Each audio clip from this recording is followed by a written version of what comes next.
Jovens do sétimo ano, é um prazer estar com vocês.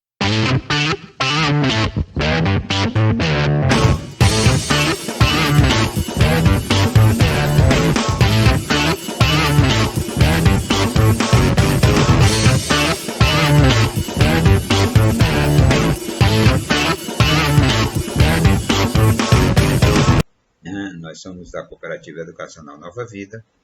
Nós primamos pela qualidade e seriedade do nosso ensino e hoje o assunto é estatística, né? Então nós vamos rever aí um pouco de estatística, só que um pouco mais avançada, né? E aí esse que vos fala é o professor Roberto Ventura e a nossa disciplina é matemática. Então vamos lá. Olha só. Então, primeiro você tem que saber o que é e para que serve, né, a estatística. Então, a estatística nada mais é do que o ramo da matemática, a parte da matemática, que nos ajuda a recolher, organizar e interpretar dados para tirar conclusão e fazer previsões do que vai ou pode acontecer, né? Durante essa pandemia, as informações estão levantando aí, ou sendo questionadas aí por estudiosos, né, a respeito de um gráfico, né, e até atingir esse pico, né, esse ponto mais alto. Então, isso vai requerer justamente essas informações estatísticas. Então, essa estatística ela é justamente essa parte da matemática que vai organizar, recolher e interpretar esses dados para fazer determinadas previsões. Ok? Então vamos lá. Então, ela está envolvida justamente nisso, né? Na recolher e organizar dados, construir gráficos para melhor análise dessas informações, para que as pessoas entendam com mais facilidade, medidas de tendência central, né? Então, para você conseguir analisar, né, essas entradas dentro do universo.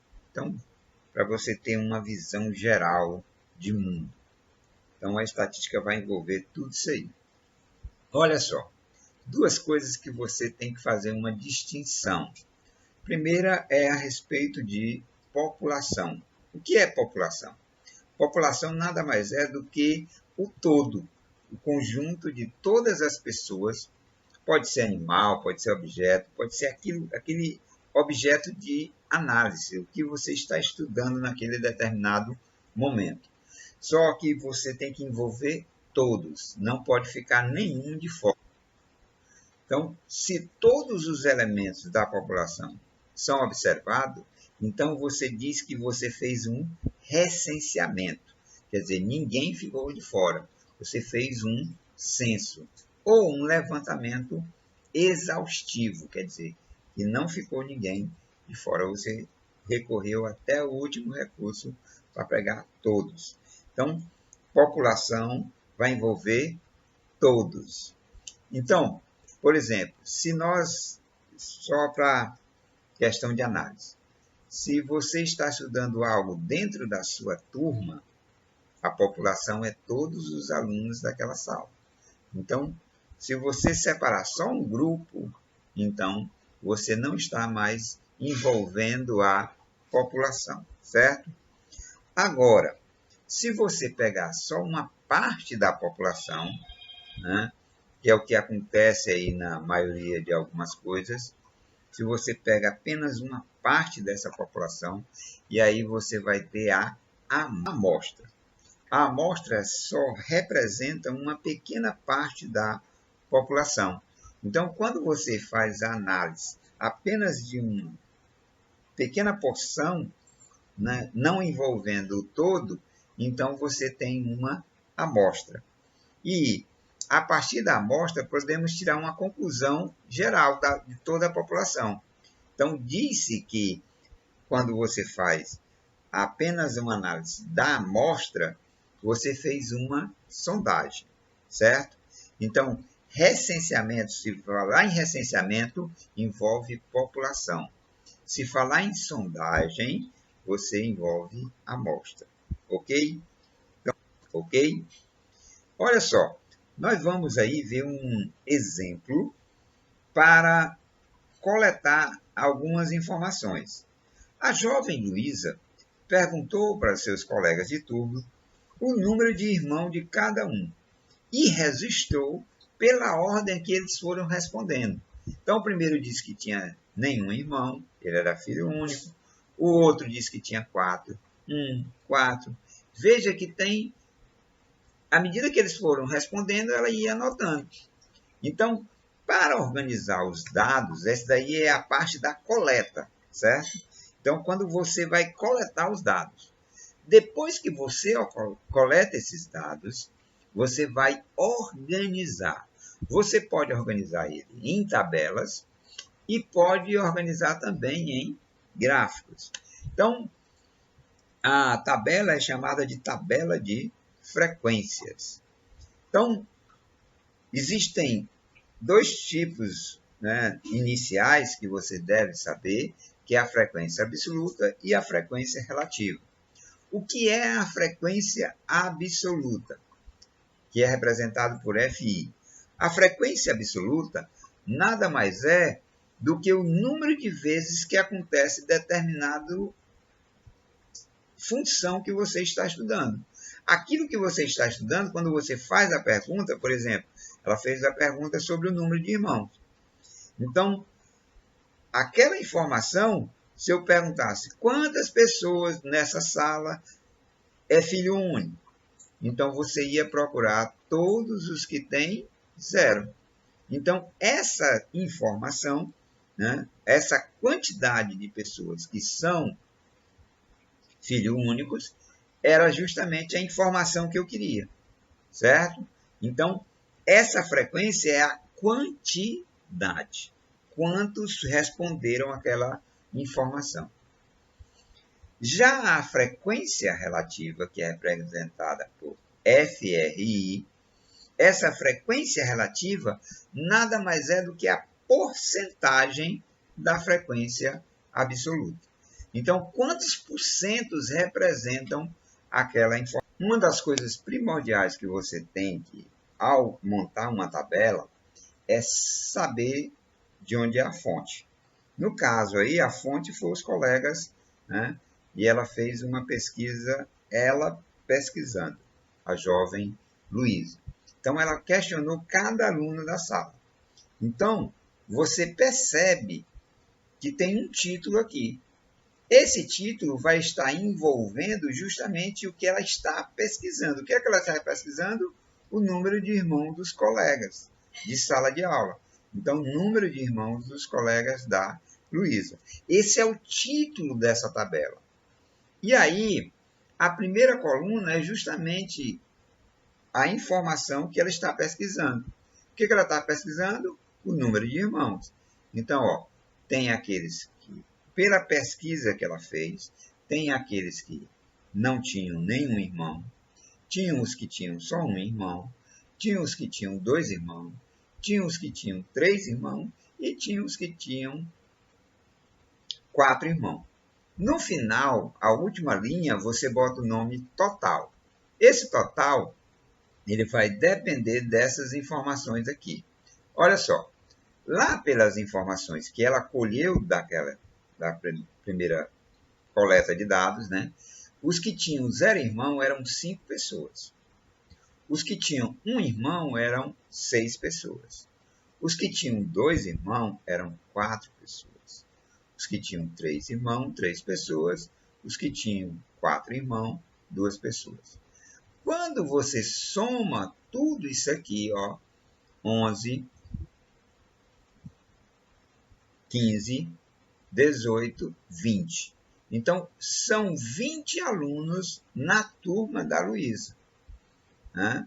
Então, para você obter a frequência, basta você contar. Eu vou voltar lá. Ó. Você conta, ó, 1, 2, 3, 4, 5. Então, você conta quantas pessoas responderam àquela mesma indagação. Então, quando você obtém essa quantidade, você vai botar justamente a frequência absoluta. foram a quantidade de pessoas que responderam à informação que são filhos únicos, quer dizer, que não tem nenhum irmão. A frequência relativa, pessoal, você basta dividir a frequência absoluta, a informação que você obteve, pelo total. Quando você divide isso, você vai obter justamente o número decimal. Ou então você pega a frequência, multiplica por 100 e depois divide pelo total, que você vai obter a porcentagem. Lembrem que para achar a porcentagem basta multiplicar por 100. Então, 25%. Fazendo aqui 30%. O detalhe interessante, pessoal, é que essas somas todas têm que fechar em 100%. Se não fechar em 100%, você não fez, né, as informações da maneira que era para ser feito. Então, sempre uma tabela ela vai fechar a frequência relativa, ela tem que fechar em 100%, porque é o todo, representa o todo. O todo sempre vai representar 100%. Pronto. Se você tem uma tabela de frequência, você pode construir gráficos e pode analisar determinadas informações. Olha só, consultando a tabela de frequência, podemos facilmente agora, olhando essa organização na tabela, responder algumas perguntas. Por exemplo, quantos alunos tem na turma da Luísa? Se você olhar, né? Se você perceber, ó, o total de alunos nessa turma é 20. Fácil você consegue detectar. Então, quantos alunos têm apenas um irmão? E menos de 2? Então, aqui, ó, quantos alunos têm apenas um irmão? 6, né? Então, você consegue, né, visualizar isso facilmente. 6 alunos têm apenas um irmão. E aí a outra pergunta interessante, né? E menos de 2? Quem tem menos de 2, ele pode ter um ou ser filho único. Então, ó, você soma esses dois, 6 mais 5, 11. Então, 11 alunos têm menos de 2 irmãos, né? Então, você pode brincar aí com várias perguntas. Por exemplo, qual é a porcentagem de alunos que não têm irmão e mais de um irmão?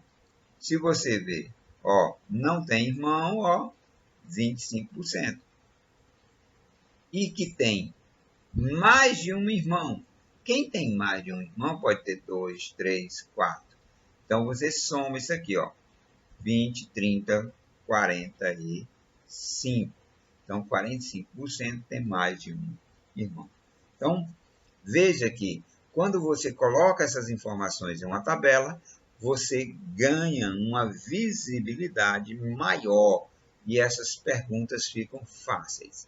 Se você tiver esses dados brutos assim, ó, às vezes você precisa estar, né, contando detalhe por detalhe. Então, na tabela, você tem uma organização muito maior e essas informações ficam mais visíveis. E, além da tabela, você também pode organizar através de gráficos. E aí tem vários gráficos, gráfico de linha, gráfico de barras, gráfico de colunas, gráfico de setores. Então, essas informações, quando analisadas, né, em gráficos, elas podem, né, vislumbrar, elas podem fazer com que você entenda melhor as informações. Olha só, o gráfico de barras, né? Eu coloquei aqui só um exemplo. No gráfico de barras, você pode botar a frequência absoluta, mas também pode botar a frequência relativa. As informações, tanto faz uma quanto a outra, né? Essas informações são válidas. Então, ó, você olha e percebe que o zero aqui, ó, zero, quem é filho único, são 5 pessoas. Tem um irmão, 6 pessoas. 2 irmãos, 4 pessoas. 3 irmãos, 3 pessoas. 4 irmãos, 2 pessoas. Ou, se for na porcentagem, 25%, 30%, 20%, 15% e 10%. Então, veja que através do gráfico, você pode ter a informação e visualizar com mais facilidade ainda. Dependendo do gráfico ou do estudo que você está fazendo, você pode ter essas informações. Média aritmética. A média aritmética nada mais é do que você somar todos os valores e dividir pela quantidade. Quando você soma todo mundo e divide pela quantidade, então você tem a média aritmética. Então, a média aritmética de um conjunto de valores é o quociente entre a soma de todos os valores e o número total de elementos. Então, um casal tem 5 filhos, com as idades de 9, 11, 12, 13 e 15. Então, ele quer saber a média das idades. Então, vou pegar o que tem 9, mais o que tem 11, mais o que tem 12, mais o que tem 13, mais o que tem 15. Somando isso aqui, 9 mais 11, 20. 20 mais 12, 32. 32 mais 13, 45. 45 mais 15, 60. 60 dividido por 5 dá 12. Então, a média das idades desses filhos é de 12 anos. Se todos apresentassem a idade de 12 anos, né, eles estariam na média. Então, achar a média aritmética é somar tudo e dividir pela quantidade, ok? Professor, o que você quer ensinar agora? Eu quero ensinar a vocês a amplitude, certo? O que é amplitude total? É muito fácil de você aprender a amplitude total. A amplitude total nada mais é do que a diferença entre o maior valor que você tem em uma distribuição de frequência, em um rol, né? Você vai pegar o maior valor e vai pegar o menor valor, e vai fazer a diferença desses dois valores. Então, a amplitude total nada mais é do que a diferença entre esses dois valores. O maior valor que nós temos nessa tabela, nesse rol aqui, é 9,90. E o menor valor é 1. Então, se eu pegar o maior valor e o menor valor, e eu fizer essa diferença, 9,90 menos 1 dá 8,90. Então, 8,90 é justamente a amplitude total dessa distribuição de frequências, certo? Então, quando lhe pedir a amplitude total, o que você vai fazer? Você vai pegar o maior valor da tabela menos o menor valor da tabela, ou do rol, certo? E aí você tem justamente a amplitude total. Então, vamos falar aí um pouco da história, né, dessa teoria das probabilidades. Ela teve início justamente com esses jogos de cartas, de dados, roletas. Então, é por isso que vocês estão vendo essas imagens de dados, de carta, de roleta, porque a partir desses jogos de azar que se deu o estudo da probabilidade, ok? Então, eles são experimentos aleatórios, e entende-se como experimento aleatório são aqueles experimentos em que você realiza uma vez e, se você efetuar ele nas mesmas condições, é provável que não aconteça mais. Por exemplo, você pegar um dado e jogar esse dado. Se saiu na primeira vez o número 3, se na mesma condição você pegar esse mesmo dado e jogar novamente, pode ser que não saia de novo o número 3. Então, esse experimento é um experimento aleatório. A pessoa, por exemplo, preencher os números da loto, né, e ganhar. A probabilidade dela preencher esses mesmos números e ganhar novamente, né, é quase que impossível, né? Mas isso é aleatório. Então, aqueles números provavelmente não se repetirão constantemente, né? Então, esses experimentos são chamados de experimentos aleatórios, que ele pode acontecer, mas também pode não acontecer novamente. Então, e outra coisa que você tem que entender dentro da probabilidade é o espaço amostral. E o que é esse espaço amostral?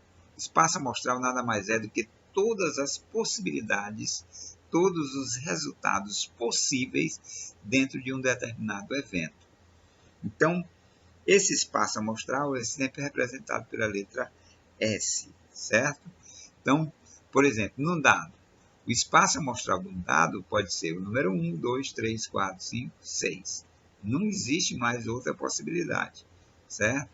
Então, outra coisa que você vai ter que aprender também é saber quantas cartas tem um baralho, quantos são os naipes.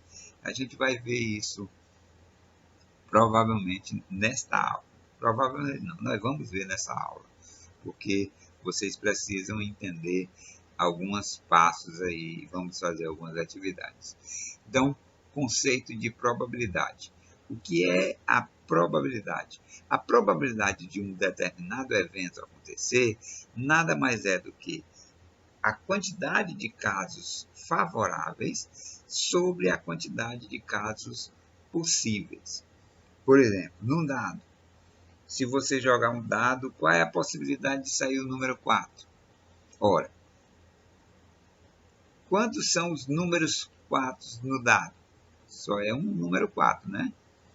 E quantos são os números possíveis? São 6. Então, só existe um quarto dos 6. Então, o favorável aí, para sair o número 4, só é 1. E os possíveis são 1, 2, 3, 4, 5, 6. Se eu jogar o dado, pode sair qualquer um desses. Então, número de casos favoráveis sobre o número de casos possíveis. Olha só, você vai ter que aprender que o baralho ele tem 4 naipes, né? Então, quais são os naipes do baralho? É o paus, né, que é preto, a espada, que também é preta, o ouro, que é vermelho, e a copa, que também é vermelho. Então, existem dois naipes pretos, 2 naipes vermelhos. Cada naipe desse tem 13 cartas. São 4 letras e o resto é número. A primeira letra é o AIS, que representa o número 1. Aí, ó, 1, 2, 3, 4, 5, 6, 7, 8, 9, 10. E aí vem as outras letras que representam o número 11, que é o J, que é chamada de valete, o Q, que é chamado de dama, e o K, que é chamado de reis, né? Então, são 4 letras e 9 números. Esses números, todo naipe, né, são as mesmas cartas. As, 2, 3, 4, 5, 6, 7, 8, 9, 10, valete, dama e rei. Então, todos os naipes têm as mesmas cartas. E, se você contar, né, levando em consideração que aqui é 1, 10, 11, 12, 13. Então, cada naipe desse tem 13 cartas. Se são 4 naipes de 13 cartas, 4 vezes 13 dá o quê? Perfeito, 52 cartas.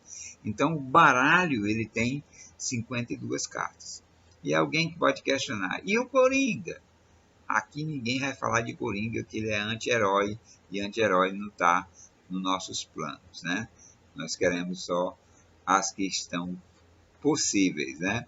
Então, o espaço amostral aqui seria 52 cartas, porque são todas as possibilidades, ok? Então, esse é o espaço amostral. O espaço favorável vai depender do que você pedir. Então, vamos ver um exemplozinho prático aí. Por exemplo, se eu pedisse, qual é a probabilidade de retirar um rei? Então, voltando aqui, o baralho tem quantos reis?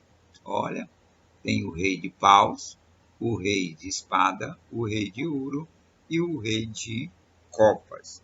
Então, ao todo, são 4, né? Então, como é isso? Lembre lá da fórmula, que é o número de casos favoráveis sobre o número de casos possíveis. São quantos casos favoráveis? 4. São quantos possíveis? 52, porque são 52 cartas. Então, seria 4 de 52. Ora, alunos eficientes, interessados, aplicados, altamente esforçados e dedicados que vocês são, sabe que dá para simplificar. Se eu dividir 4 por 4 dá 1, 52 dividido por 4 dá 13. Então, seria 1/13 avos. E aí fica fácil para você entender essas duas frações, né?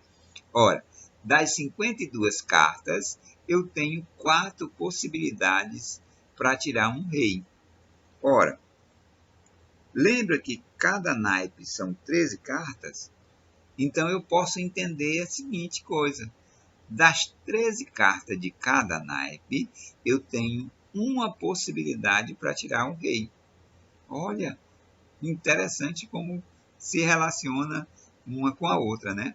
Das 13 cartas de cada naipe, uma delas é o rei. Então, 13 avos. Mas o interessante, pessoal, é o seguinte, é que essas probabilidades, elas podem ser representadas na forma de fração, mas também pode ser representada na forma de porcentagem. E como é que eu acho a porcentagem de uma fração? Basta você multiplicar isso aqui, essa fração, por 100. Ó.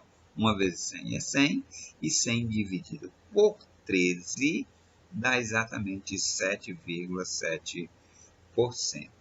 Certo? É um valor aproximado, não é um valor exato. Né? Então, 7,7% seria a porcentagem ou a probabilidade em percentual. Então, agora é com você. Né?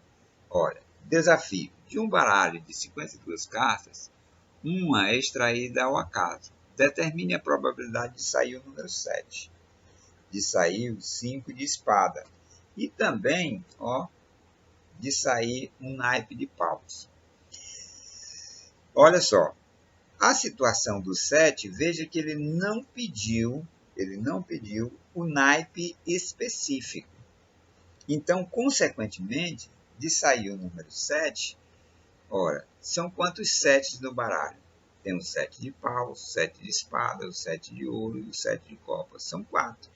Então, é o mesmo caso lá do carta do rei, né? 4 de 52, dividindo por 4, você vai ter 1 de 13, que dá o mesmo 7 sétimo. Agora, vamos ver para outra situação. De sair um naipe de paus. Aí, você tem que saber quantas cartas de paus tem, que no caso são 13, porque cada naipe tem 13 cartas.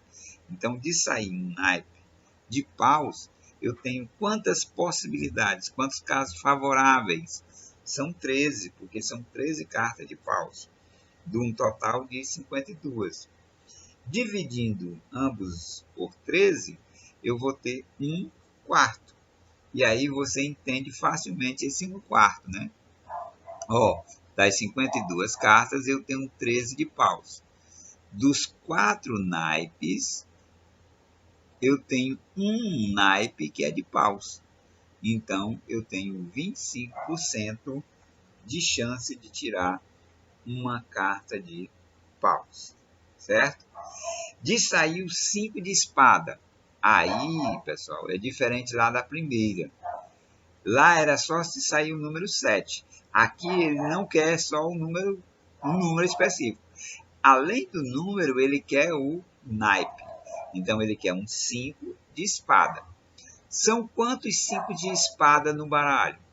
Só um. Né? Se é só um de um total de 52, então você vai ter 52 avos.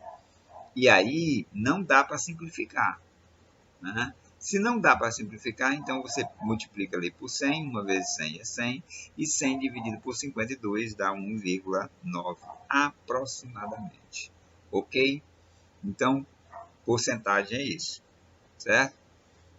Outro desafio, no lançamento de um dado, qual é a probabilidade de serem obtidas? Saiu um número par, um número menor do que 3, um número 4 e o número 7. Né? Olha só, de sair o número par, são quantas as possibilidades? 6, né? De sair um número par. Dos números que nós temos, quais são os pares? 2, 4 e 6. São 3 de 6. Né? Simplificando por 3, você vai ter 1 meio. 1 meio é a metade, e a metade é 50%. Né? Então, você teria aí 50% de chance de tirar um número par ao lançar um dado. Mas se eu quiser que saia um número menor do que 3, são quantos números menores do que 3? O 1 e o 2. Então, 2 de 6. Então, se é 2 de 6, simplificando por 2, dá 1 terço. E 100 dividido por 3 dá 33,3%. Né? O número 4. Ora, eu tenho quantos números 4 no dado? Só um dos 6. Então, 1 sexto. Como não dá para simplificar, então você tem 16,7%, né? Aproximadamente. De sair o número 7. O dado tem o número 7? Não tem, né? Então, 0 de 6. 0 de 6 corresponde a 0%. Então, não tem possibilidade de você tirar o número 7 no dado. Né? Então, vou passar algumas atividades que vocês possam fazer com bastante atenção as atividades. E valeu!